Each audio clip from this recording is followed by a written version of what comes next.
Now, today we came the first short visit, Mr. Dhaneshwar Revar.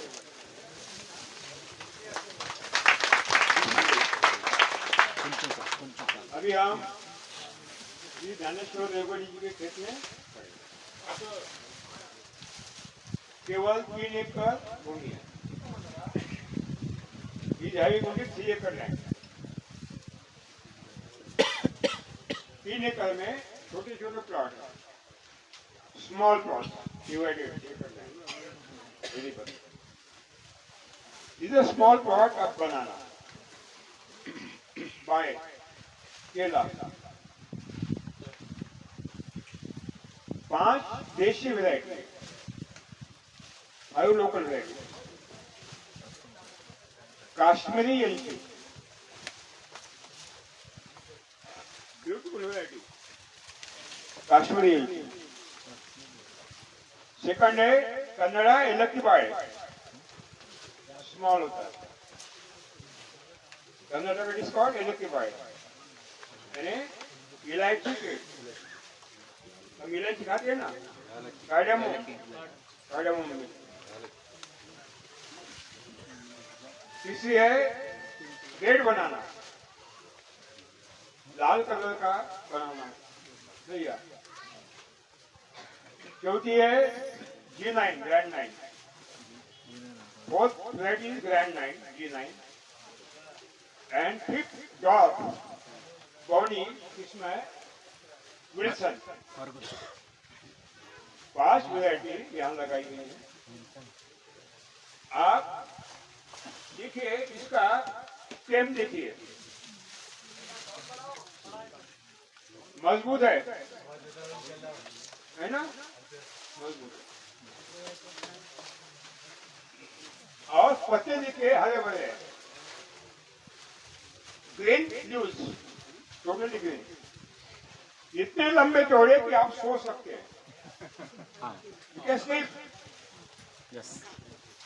कोई भी बीमारी नहीं, no disease, no bunchy top, no viral infection, कोई आपको पर्णकुच्छ का बीमारी नहीं है। जो वायरस अटैक करता है, केमिकल में बहुत है।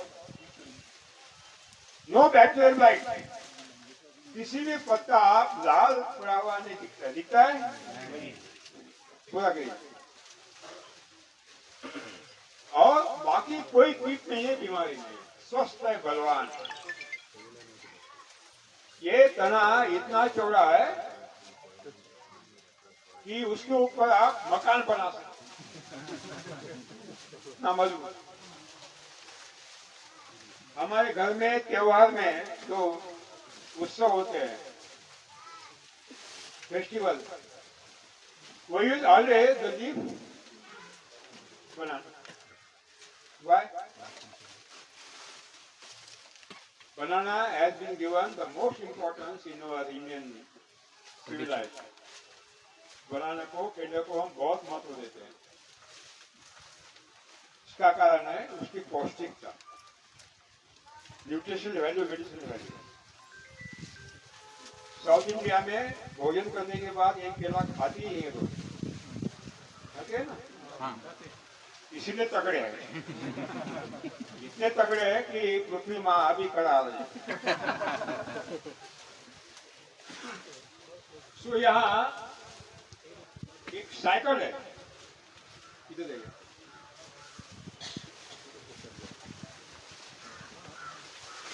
ये माँ है, मदर। 2 साल पहले वो कंद को लगाया था। Before 2 years, the rhizome was planted. This is the first. जब ये बढ़ने लगेगा, it will start to grow. Until the flowering is coming out. इस मुख्य माँ को जब फूल बाहर पड़ेगा नहीं,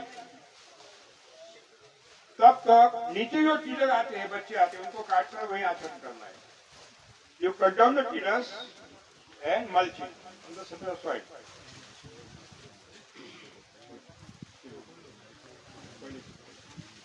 ఈ రైతు పేరు జ్ఞానేశ్వర్ గారు అండి. వారికి 3 ఎకరాల వ్యవసాయ భూమి ఉంది. ఆయన యొక్క వ్యవసాయ క్షేత్రాన్ని 3 విభాగాలుగా విభజించుకున్నారు.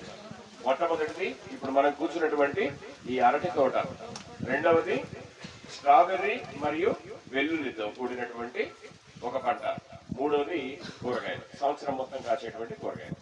ఇప్పుడు మనం కూర్చున్నటువంటి ఈ అరటిలో 5 రకాల వెరైటీలు వేశారు. ఈ 5 రకాల వెరైటీల్లో మొట్టమొదటిది రెడ్ బనానా, అట్లానే ఎలాచి, ఇంకొకటి వేల్చి, ఇంకొకటి విల్సన్, ఇంకొకటి జీనైన్. జీనైన్ అనేది టిష్యూ కల్చర్ మొక్క కాదు.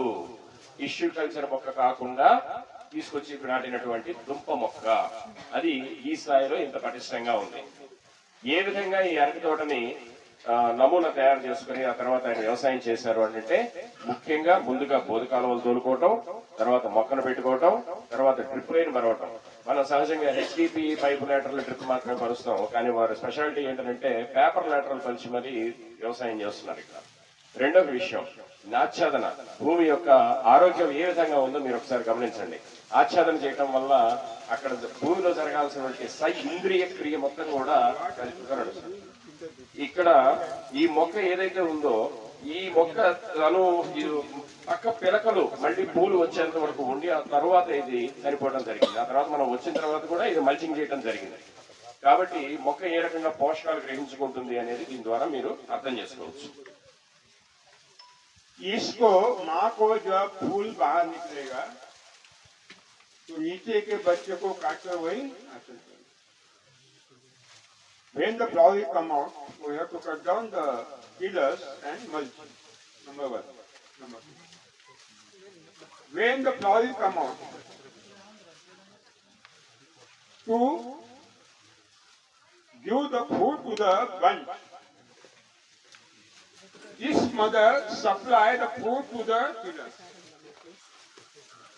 जब फूल लगता है तो माँ के शरीर में से खाद्य फूड किसके शरीर में जाता है? बच्चे के शरीर. ఇక్కడ చూడండి, ఈ తల్లికాండం తను ఇది చేస్తూ పక్కన ఉన్నటువంటి పిలకకి పూత వచ్చేంత వరకు ఎదురు చూసి ఆ తర్వాత తన ప్రాణత్యాగం చేయడం జరుగుతుంది. అట్ ది సేమ్ టైం ఈ పోషకాలను మళ్ళీ కూడా బిడ్డకే అందించడానికి చూస్తుంది. అక్కడే ఆచ్ఛాదన చేయబడుతుంది. అక్కడే పోషకాలు వృద్ధి చెందేట్టుగా అక్కడికక్కడే మల్చింగ్ డీకంపోజ్ కాబడుతుంది. जब इसको वंश लगेगा, वंश कोनी क्या बोलते हैं तेलुगु में? गिला. तो इसके शरीर का सारा फूड बच्चे के शरीर में चलेगा. जब माँ को वंश लगता है ना, तो वंश तो अभी पक गया. वंश is matured. When you cut down the bunch, जब आप वंश को काटेंगे तो entire food from the stomach of the mother will enter in the stomach of the fetus. अरे इसका वंश काटने के बाद माँ के शरीर में जितना भी खाद्य है वो पूरा का पूरा किसको दिया है? बच्चों को दिया. बच्चों को अपनी सारी स्टेट दे दी. और माँ बाप को वृद्धाश्रम. तो ये क्या करता है? माँ अपने बच्चों को पालती है. उसने जो कुछ लिया बच्चों को दे दी अपना विल करके. जब माँ के शरीर में से पूरा खाद्य निकल जाता है, when the entire food is given to the child, then it becomes totally dried and it is fallen away. जब माँ के शरीर में से सारा खाद्य बच्चों को दे दिया, बेटों को दान दे दिया, तो वो नीचे गिर जाती है क्योंकि अभी उसमें कुछ बचा नहीं है. मरने के बाद भी वो आच्छादन करती है, मल्चिंग का काम करती है. After death also it is used as a mulching. और ये मल्चिंग जब डिकम्पोज होता है, विघटित होता है, ह्यूमस बनता है, After decomposition of the dead body of the mother, humus is created. To the humus, the nutrients are supplied to the new generation. यानी माँ का शरीर विघटित होने के बाद, डिकम्पोज होने के बाद जो ह्यूमस बनता है, उसमें से सारे खाद्य तत्व किसको मिलते हैं? और भूमाता को मिलते हैं। यानी मरने के पहले भी वो दान देती है और मरने के बाद भी दान देती है, क्योंकि वो माँ है। माँ देती रहती है, लेती माँ को गाली दे, पीटे, वो खाना खिलाएगी। सौतीली माँ नहीं, सगी माँ। తల్లి కాండం తను మరణించే సమయంలో కూడా తన గర్భంలో ఉన్నటువంటి పోషకాల్ని పక్క పిలకలే అందించడానికే చూస్తుంది. అదే సమయంలో ఎటువంటి స్వార్థం లేకుండా తన యొక్క జీవితాన్ని నిష్క్రమింపజేస్తూ పక్క మొక్కలకి పక్క పిలకలకి పోషకాలను సమృద్ధిగా అందిస్తూ పంట దిగుబడి పెంచడానికి, అదే విధంగా తరువాత తను నేల మీద రాలి పడిపోయిన తర్వాత ఆచ్ఛాదనగా మారి కాలక్రమంలో డీకంపోజ్ అయ్యి మళ్లీ పోషక రూపంలో మొక్క పక్క పిలకలకి పోషకాలను అందిస్తూ తన యొక్క జీవితాన్ని త్యాగం చేస్తుంది. केला एक बार लगाया, 2 बार नहीं लगाना है, लगातार उसका रक्षण देना है. Once you have planted the rhizome of the banana, we are not going to replant again. We can take so many raccoons continuously, because it is a perennial, ये बहुवार्षिक है. ये निरंतर बच्चे देते रहता है, बढ़ते रहता है, एक परिवार बनता है, बिकम फैमिली. तो केला एक बार लगाने के बाद 2 बार लगाना, continuous we can take the raccoon. तीसरी बात, कभी भी केमिकल फार्मिंग में 12 से 15 किलो एवरेज वेट मिलता है पंच, जो देशी वैरायटी है. यहाँ आप देखिए, ये 25-30 किलो का है, देखिए है ना, ये बच्चे का है, यानी डबल प्रोडक्शन, कंटिन्यूअस. अब ये माँ गिर गई, अब इसको लगाए ना, तो इसका वंश काटने के बाद सारा शरीर किसको देगा? तो नए पिलर आएंगे, बढ़ने लगेगा. ये मरने के बाद अन्य को देगा, तो वहां का ही वहां चलता रहेगा. Continuous flow of the nutrients will be continued. ये वहीं की वही ईश्वर की व्यवस्था, it is a god gifted system. तो मालूम है, जब मानव नहीं था, केला था. मानव नहीं आया था इस पृथ्वी पर, केला था. कौन जिंदा रखता था? कौन खिलाता उसको? So God has not given any role to human being in the growth and development of plant body. ये एग्रीकल्चर साइंटिस्ट हमें मूर्ख बना रहे हैं, झूठ बोला रहे हैं, गुमराह कर रहे देश को कि खाद डालने ही पड़ते हैं. यहाँ कोई भी खाद नहीं. देखिए ऐसा, देखिए केमिकल में दिखाइए रासायनिक है नहीं. और बनाना सोल्ड स्ट्रेट टू कंज्यूमर. ये मार्केट में बेचता नहीं है, सीधा किसको बेचता है? कंज्यूमर. बोलता है मेरा भाव ये है, खाना है तो खा, नहीं तो कैंसर से मर. बोलता है डबल पैसे दे, मुझे मरना है.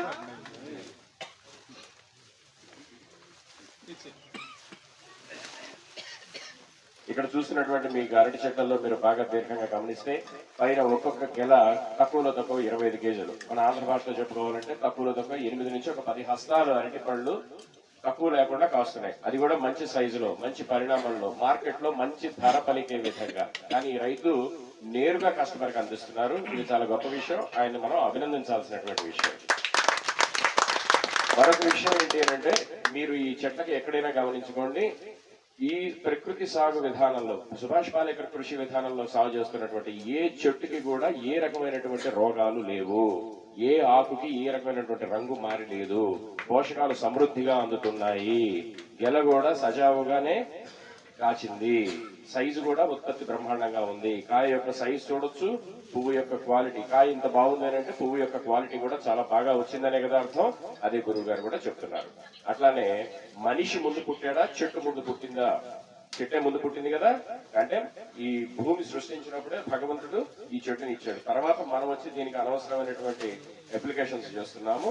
మనం గనక ప్రకృతి వ్యవసాయాన్ని గురువు గారు చెప్పినటువంటి సుభాష్ పాలేకర్ కృషి విధానంలో గనక సాగు చేసుకోగలిగితే చెట్టు యొక్క కాండము, ఎత్తు, పువ్వు, తర్వాత కాయ, తర్వాత గెల చేతికి రావటం, పంట దిగుబడి అంతా కూడా ప్రకృతి చక్రంలో ఒక అద్భుతమైనటువంటి భాగంగా నిర్వహించబడుతుంది తప్పితే మనం కృత్రిమంగా ఏదో చేస్తే ఏదో అవుతుంది అనేది కేవలం భ్రమ మాత్రమే. సైంటిస్టులు మనకి చెప్పేవన్నీ కూడా పచ్చి అబద్ధాలు. समझ में आ गए? You see mulching. नीचे आच्छादन है, क्यों है? भस सभा में द्रौपदी का वस्त्रण करने वाला दुशासन, मालूम है आपको क्या कर रहा था? उसकी साड़ी खींच रहा था, निकाल रहा था। अरे माँ को नग्न रखने वाला बेटा राक्षस है कि भगवान है? कौन है? आप कौन है? राम है आपके? माँ को नग्न करते हो, साड़ी खींचते हो, दुशासन है आप। लेकिन ये हमारा श्री कृष्ण है, साड़ी देने वाला।